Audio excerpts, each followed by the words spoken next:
तर जय श्रीराम मित्रांनो.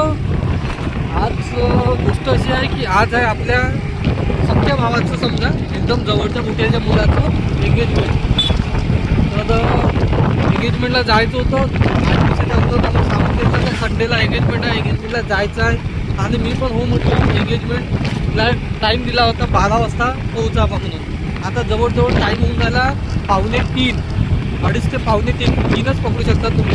3 वाजता टाईम दिला होता 12 वाजता निघायचं होतं, म्हणजे 12 वाजता पोहोचायचं होतं मला एक्झॅक्ट तिथं. पण गोष्ट अशी झाली की आपण नोकर नाही कोणाचा, आपण मालक आहो ना. जे आपल्याकडे चूल असते मालक बनायची किंवा मालक असण्याची, ती चूल होती आणि चूल आहे.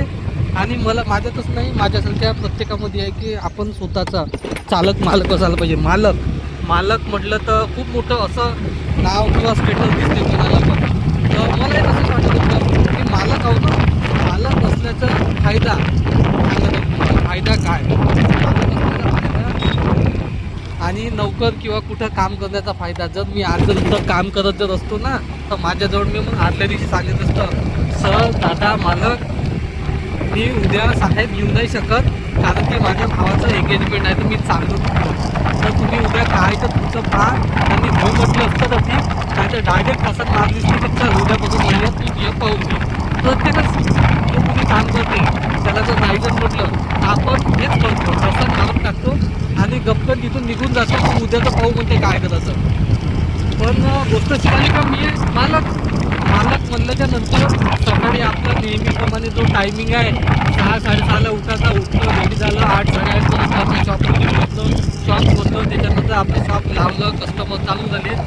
आणि पाहता कस्टमर कमी नाही झाले पाहिजे. याच्यासाठी आपलं रोज प्रयत्न राहते कस्टमर वाढले पाहिजे. त्याचा आपण रोज प्रयत्न राहते, आपला बिझनेस वाढला पाहिजे. त्यासाठी आपण जे काही करतो तर रोजच्याप्रमाणे करतो आणि आपलं कस्टमर चालले आणि कस्टमर चालूच आहे. कस्टमर काही बंद नाही, पण तरी पण मला त्यामुळं आज 3 वाजेपर्यंत जिथं 12 वाजता पोहोचायचं होतं, मी आज 3 वाजता जात आहो. मलाही थोडी वाटायला पाहिजे भावाचं एंगेजमेंट आहे.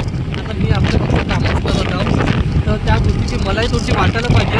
पण गोष्ट अशी आहे की मी मालक आहो. मालक असल्याच्यानंतर मालकाला कधी सुट्ट्या नाही राहत, मालक कधी तब्येत बिघडत नाही, मालक कधी कुठल्या गावाला कुठल्या प्रोग्रामला जात नाही. मालक फक्त आपला 24 तास कामात राहते. 24 तासाच्या डोक्यात तोच एक दिमाग चालू राहते की मी माझ्या व्यवसायासाठी, माझ्या दुकानासाठी मी काय करतो. आणि मी तसंच काढून दिलं की माझा व्यवसाय कसा वाढत, माझं दुकान कसं वाढत, माझ्यासोबत राहणारा प्रत्येक व्यक्ती कसा मोठा होईल, त्याच्यासाठी मी काय करू शकतो, काय नवीन देऊ शकतो, हेच चालू राहते. तर त्या हिशोबानं आज मी तुम्हाला माझे ॲडव्हान्टेजेस आणि डिसॲडव्हान्टेजेस सांगत आहो की जर मी जर आज कुठं काम करत असतो, आज मी बरोबर 12 वाजता म्हणजे तुम्ही म्हणता ना की बिझनेस केला म्हणजे टायमाचा फ्रीडम भेटते, हे सब चिवते गेले असं काही नसते. तर आपली जे लेवल आहे मिडल क्लास लोकांची, त्यांच्या नशिबामध्ये तर बिझनेसवाल्यासाठी तर थोडंसं पण बिझनेसवाल्यासाठी काही नसते.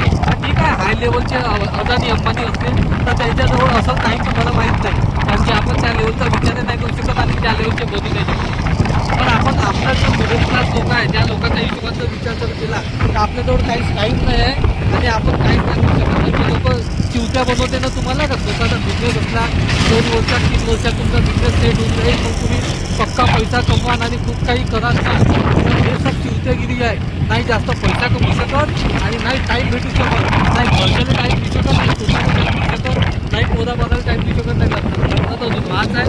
पण विचार करून देते की बिझनेस करणारा लोक 4 दिवस 8 दिवस ॲटलीस्ट वीकली 1 दिवस तरी आप राहते, तो आप घेऊन तरी कुठं नाही कुठं फिरायला जाते. पण बिझनेसवाला जो व्यवसाय किंवा धंदेवाला माणूस त्याला 1 दिवस सुट्टी नाही राहत. त्याला असं वाटते का महिन्यातून 30 दिवस, वर्षातून 365 दिवस, हप्त्यातून 60 दिवस आणि दिवसाचे 24 दिवस, 24 तास एवढा टाईम भेटू नये. त्याची अजून अपेक्षा राहते का अजून थोडासा टाईम भेटायला पाहिजे, कारण की तो त्यानं जे करत आहे त्याला टाईम कमीच पडते. बिझनेसवाल्याचं तेच गोष्ट आहे. आणि जॉबवाल्याचं तसं नाही. जॉबवाल्यासाठी बनत तेव्हा टाईम आहे. तर जो कोणी चिवत्याजवळ बनवत असाल त्या बिझनेसवाल्याजवळ खूप टाईम राहते किंवा बिझनेसवाल्याजवळ खूप पैसा राहते. तर हे दोन्ही गोष्टी चिवत्यागिरी आहे आणि या दोन्ही गोष्टी खोट्या आहेत.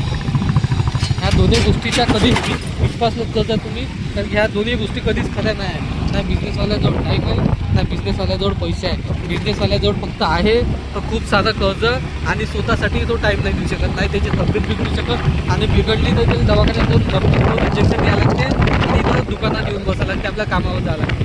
तर तुम्ही कोणी जर तुम्हाला जर चिवतं बनवून याच्यानंतर तुम्ही